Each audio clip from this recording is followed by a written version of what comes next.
Good morning, spiritual companions. We are reading the Gospel of Sri Ramakrishna. Continuing chapter 9, Some Intimate Disciples. On page 391, Sri Ramakrishna says, "A man cannot renounce action as long as he desires worldly enjoyment. As long as one cherishes a desire for enjoyment, one performs action."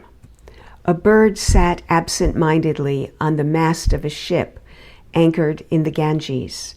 Slowly the ship sailed out into the ocean. When the bird came to its senses, it could find no shore in any direction. It flew toward the north, hoping to reach land. It went very far and grew very tired, but could find no shore. What could it do? It returned to the ship and sat on the mast. After a long while, the bird flew away again, this time toward the east. It couldn't find land in that direction either. Everywhere it saw nothing but limitless ocean. Very tired, it again returned to the ship and sat on the mast. After resting a long while, the bird went toward the south and then toward the west. When it found no sign of land in any direction, it came back and settled down on the mast. It did not leave the mast again, but sat there without making any further effort. It no longer felt restless or worried. Because it was free from worry, it made no further effort. Captain: what an illustration. Master: worldly people wander about to the four quarters of the earth for the sake of happiness. They don't find it anywhere. They only become tired and weary. When through their attachment to woman and gold, they only suffer misery, they feel an urge towards dispassion and renunciation. Most people cannot renounce woman and gold without first enjoying them. But what is there to enjoy in the world? The pleasure is only transitory. One moment it exists, and the next moment it disappears. The world is like an overcast sky that steadily pours down rain. The face of the sun is seldom seen. There is mostly suffering in the world. On account of the cloud of woman and gold, one cannot see the sun. Some people ask me, "Sir, why has God created such a world? Is there no way out for us?" I say to them, why should there not be a way out? Take shelter with God and pray to Him with a yearning heart for a favorable wind, that you may have things in your favor. If you call on Him with yearning, He will surely listen to you. It was evening. A lamp was lighted in Sri Ramakrishna's room, and incense was burnt. Lamps also were lighted in the different temples and buildings. The orchestra was playing in the Nahabat. Soon the evening service would begin in the temples. Sri Ramakrishna sat on the small couch. After chanting the names of the different deities, he meditated on the Divine Mother. The evening service was over. Sri Ramakrishna paced the room, now and then talking to the devotees. Presently Narendra arrived. He was accompanied by Sarat and one or two other devotees. They all saluted the Master. At the sight of Narendra, Sri Ramakrishna's love overflowed. He tenderly touched Narendra's chin as one touches a baby's to show one's love. He said in a loving voice, "You have come." Tuesday, July 28th, 1885. Sri Ramakrishna paid a visit to Nanda Bose's mansion to see his collection of pictures of the Hindu deities. From there he went to the house of the Brahmani, a Brahmin lady, who was grief-stricken on account of her daughter's death. It was an old brick house. Entering it, the master passed the cowshed on his left. He and the devotees went to the roof, where they took seats. People were standing there in rows. Others were seated. They were all eager to get a glimpse of Sri Ramakrishna. The Brahmani had a sister. Both of them were widows. Their brothers also lived in the house with their families. The Brahmani had been busy all day making arrangements to entertain Sri Ramakrishna. While the master was at Nanda Bose's house, she had been extremely restless, going out of her house every few minutes to see if he was coming. He had promised to come to her place from Nanda's. Because of his delay, she had thought perhaps he would not come at all. Sri Ramakrishna was seated on a carpet. M. Narayan, Jogin, Devendra, and others were seated on a mat. A few minutes later, the younger Naren and some other devotees arrived. The Brahmani's sister came to the master and saluted him. She said, "Sister has just gone to Nanda Bose's house to inquire the reason for your delay in coming. She will return presently." A sound was heard downstairs, and she exclaimed, "There she comes!" She went down, but it was not the Brahmani. Sri Ramakrishna sat there smiling, surrounded by devotees. M. to Devendra, "What a grand sight! All these people, young and old, men and women, standing in lines, eager to have a glimpse of him and hear his words." Devendra to the master, "M. says that this place is better than Nanda's. The devotion of these people is amazing." Sri Ramakrishna laughed. The Brahmani's sister exclaimed, "Here comes sister." The Brahmani came and saluted the master. She was beside herself with joy. She did not know what to say. In a half-choked voice she said, "This joy is too much for me. Perhaps I shall die of it. Tell me, friends, how shall I be able to live?" I did not feel such a thrill even when Chandi, my daughter, used to visit the house accompanied by liveried footmen with armed guards lining both sides of the street. Oh, now I have no trace of grief at her death. I was afraid Sri Ramakrishna would not come. Then I thought, if that happened, I should throw into the Ganges all the things I had arranged for his reception and entertainment. I should not speak to him any more. If he visited a place, I should go there, look at him from a distance, and then come away. Let me go and tell everybody how happy I am. Let me go and tell Yogin of my good luck. Still overwhelmed with joy, she said, "A laborer won 100,000 rupees in a lottery. The moment he heard the news, he died of sheer joy. Yes, he really and truly died. I am afraid the same thing is going to happen to me. Please bless me, friends, or else I shall certainly die." Sri Ramakrishna to another room and offered him sweets and other refreshments.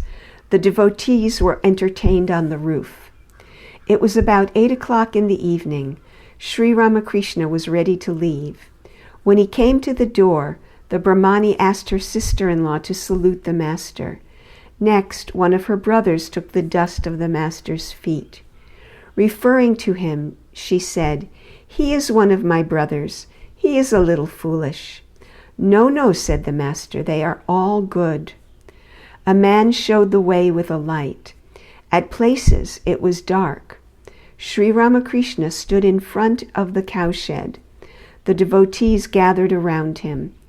M. saluted the master, who was about to go to the house of Ganu's mother. Sri Ramakrishna was seated in the drawing room of Ganu's mother's house. It was on the street floor. The room was used by a concert party. Several young men played on their instruments, now and then, for the pleasure of the master. It was 8:30 in the evening. Moonlight flooded the streets, the houses, and the sky. It was the first day after the full moon. The Brahmani, who had also come, was visiting the drawing room and the inner apartments alternately. Every few minutes she would come to the door of the drawing room and look at the master. Some youngsters from the neighborhood also looked at him through the windows. The people of the locality, young and old, came thronging to see the saint. The younger Narins saw the boys in the street climbing the windows. He said to them, "Why are you here? Get away, go home." The master said tenderly, "Let them stay." Every now and then he chanted, "Hardi Om, Hardi Om." A few minutes later, the Brahmani said to Sri Ramakrishna, "Please come inside." "Master, why?" "Brahmani, the refreshments are served there. Please come." "Master, why not bring them here?" "Brahmani, Ganu's mother requests you to bless the room with the dust of your feet. Then the room will be turned into Benares, and anyone dying in it will have no trouble hereafter." Sri Ramakrishna went inside, accompanied by the Brahmani and the young men of the family. The devotees were strolling outside in the moonlight. M and Binod were pacing the street south of the house and recalling the various incidents in the life of their beloved master. Sri Ramakrishna had returned to Balaram's house. He was resting in the small room to the west of the drawing room. It was quite late, almost 11:15. Sri Ramakrishna said to Jogin, "Please rub my feet gently." M was sitting nearby. While Jogin was rubbing his feet, the master said suddenly, "I feel hungry. I should like some farina pudding." The Brahmani had accompanied the master and the devotees to Balaram's house. Her brother knew how to play the drums. Sri Ramakrishna said, "It will be helpful to get her brother when Narendra or some other singer wants to sing." Sri Ramakrishna ate a little pudding. Jogin and the other devotees left the room. M was stroking the master's feet. They talked together. "Master," referring to the Brahmani and her relatives, "Ah, how happy they were." M, "How amazing. A similar thing happened with two women at the time of Jesus. They too were sisters and devoted to Christ, Mary and Martha." "Master, eagerly, tell me the story." M, "Jesus Christ, like you, went to their house with his devotees. At the sight of him, one of the sisters was filled with ecstatic happiness. The other sister, all by herself, was arranging the food to entertain Jesus. She complained to the master, saying, 'Lord, please judge for yourself how wrong my sister is. She is sitting in your room, and I am doing all these things by myself.' Jesus said, 'Your sister indeed is blessed. She has developed the only thing needful in human life, love of God.'" Master, "Well, after seeing all this, what do you feel?" M, "I feel that Christ, Chaitanyadeva, and yourself, all three are one and the same. It is the same person that has become all these three." Master, "Yes, yes, one, one. It is indeed one. Don't you see that it is he alone who dwells here in this way?" As he said this, Sri Ramakrishna pointed with his finger to his own body. M, "You explained clearly the other day how God incarnates himself on earth." Master, "Tell me what I said." M, "You told us to imagine a field extending to the horizon and beyond. It extends without any obstruction, but we cannot see it on account of a wall in front of us. In that wall there is a round hole. Through the hole we see a part of that infinite field. Master, tell me what that whole is. M. You are that whole. Through you can be seen everything, that infinite field without any end. Sri Ramakrishna was very much pleased. Patting M's back, he said, I see you have understood. That is fine. M. It is indeed difficult to understand that. One cannot quite grasp how God, perfect Brahman, that he is, can dwell in that small body. You also told us about Jesus. Master, what did I say? M. You went into samadhi at the sight of Jesus Christ's picture in Jadu Malik's garden house. You saw Jesus come down from the picture and merge in your body. Sri Ramakrishna was silent a few moments. Then he said to M. Perhaps there is a meaning in what has happened to my throat, referring to the sore in his throat. This has happened lest I should make myself light before all, lest I should go to all sorts of places and sing and dance. Sri Ramakrishna lay down inside the mosquito curtain. M fanned him. The master turned on his side. He told M how God incarnates himself in a human body. He told him further about M's spiritual ideal.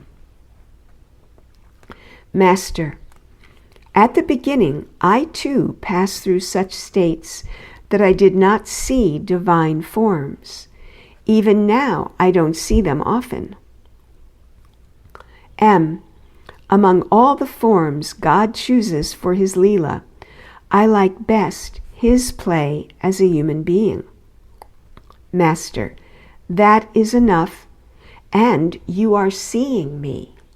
End of that day, and end of today's reading.